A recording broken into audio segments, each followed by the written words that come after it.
श्री स्वामी समर्थ. नमस्ते. ज्योतिष kitchen and recipe मध्ये आपले सगळ्यांचे मी अगदी खूप खूप मनापासून स्वागत करते. रोज रोज डाळ खाऊन आपल्याला कंटाळा येतो, काय बनवायचं. तर मस्त मी आज बेसनची आमटी बनवणार आहे. एकदम साधी सोपी बनवायला आणि कमी साहित्यामध्ये बनते. त्यासाठी बघा मी इथे फक्त 2 चमचे बेसन घेतले आहे.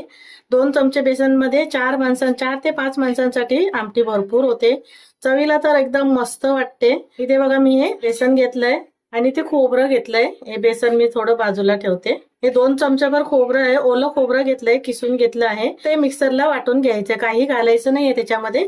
फक्त खोबरं थोडंसं पाणी घालून वाटून घेते मी. इथे बघा मी मिक्सरला हे खोबरं वाटून घेतलंय, थोडंसं पाणी घातलं आणि हे बाजूला ठेवते आणि रेसिपीला सुरुवात करूया. आता फोडणीला घालायला घेते.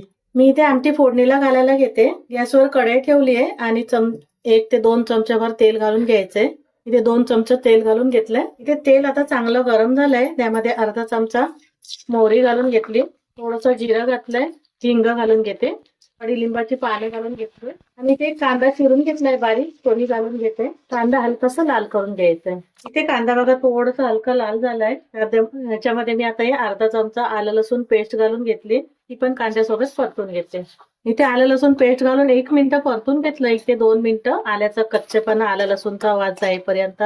एक टोमॅटो कापून घेतला, मध्यम आकाराचा टोमॅटो होता, तो पण आपल्याला आता शिजून घ्यायचंय. कांद्यासोबत आणि असा नरम करून घ्यायचंय. थोडंसं मी मीठ घालून घेते, त्यामुळे कसं टोमॅटो लवकर शिजलं जाईल. थोडं मीठ घातलंय. आता टोमॅटो शिजून घेते. ते बघा टोमॅटो मस्त छान असा नरम झालाय, शिजला गेलाय. मसाले घालून घ्यायचे. थोडीशी हळद घालते, ती मी लाल तिखट घालते. तुमच्याकडे कांदा लसूण मसाला असेल ना तर तो घालून घ्या. तिखट आवडीप्रमाणे घालून घ्यायचंय. थोडंसं धना पावडर घातली, पाव चमचा एवढं. ते मसाले घातले आणि व्यवस्थित असं परतून घ्यायचे. थोडंसं इथे मसाले घातले, थोडंसं 1 चमचाभर मी पाणी घालते, मसाले जळू नये म्हणून. 1 मिनिट असं परतून घेते. मसाले पण छान असे भाजले गेले पाहिजेत.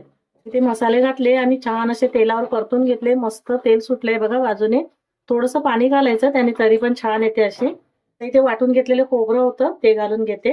गॅस कमी ठेवायचा आणि पण छान असं व्यवस्थित भाजून घ्यायचंय. ते खोबरं घातलं आणि सतत ढवळत असं भाजून घेतलंय. खोबरं कच्च होतं त्याच्यामुळे व्यवस्थित असं भाजून घ्यायचं. अजून तेल सुटायला पाहिजे तोपर्यंत भाजून घ्यायचं छान असं.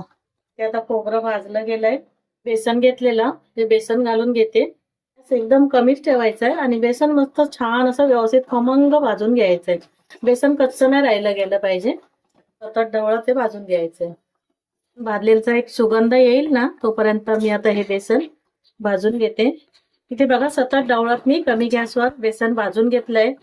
मी इथे आता कसं कच्चं बेसन घातलं, पण तुम्ही थोडंसं पहिलं भाजून घेतलात ना आणि नंतर असं कांद्यासोबत मसाल्यासोबत परतलं बेसन तरी चालेल. इथे आता छान असं बेसन भाजलं गेलंय. तोपर्यंत मी बाजूला गॅसवर गरम पाणी करत ठेवलंय. आपल्याला गरम पाण्याचाच उपयोग करायचा आहे इथे. मी इथे गरम पाणी घालून घेते, थोडं थोडं करून घालते. मिक्स करून घ्यायचं. बेसन छान असं भाजलं गेलं पाहिजे, नाही तर मग गुठळ्या होणार. आधी व्यवस्थित असं मिक्स करून घेते आणि नंतर थोडं अजून पाणी घालून घेते. इथे थोडंसं पाणी घातलं आणि मिक्स करून घेतलं, व्यवस्थित असं मिक्स करून घेतलंय. अजून थोडं पाणी घालून घेते मी. थोडीशी कोथिंबीर घातली. थोड्या वेळ सतत असं ढवळत राहायचंय. थोड्याशा गुठळ्या अशा मोडून घ्यायच्या. चवीप्रमाणे मीठ घालून घेते मी. थोडंसं मीठ घातलेलं, आता अंदाजाने त्याप्रमाणे घालून घ्यायचंय. मीठ घातलं आणि ढवळून घेते. 4 ते 5 मिनिटं छान असं कमी गॅसवर शिजून घ्यायचं. झाकण वगैरे ठेवायचं नाही, झाकण ठेवलं तर ओतू जाईल. त्याच्यामुळे असंच ढवळत ढवळत आपल्याला शिजून घ्यायचंय. तिथे आता मी आमटी शिजून घेते. इथे बघा 4 ते 5 मिनिटं मी आमटी अशी शिजून घेतली ढवळून ढवळून आणि छान अशी शिजली गेली आहे. मस्त रंगही आलाय सुरेख असा. इथे आपली बेसनची आमटी तयार झाली आहे. आता मी गॅस बंद करते आणि एका वाटीमध्ये तुम्हाला थोडेसे काढून दाखवते.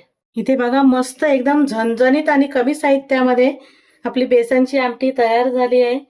भाकरीसोबत, भातासोबत, जिरा राईस सोबत खायला खूप छान वाटते. थोडीशी कोथिंबीर घालून घेते वरून मी. तेव्हा तुम्ही नक्की एकदा रेसिपी करून बघा आणि रेसिपी आवडली असेल तर लाईक, शेअर, सबस्क्राईब करा. पुन्हा भेटू आपण अशाच एका नवीन व्हिडिओ सोबत. थँक्यू, धन्यवाद.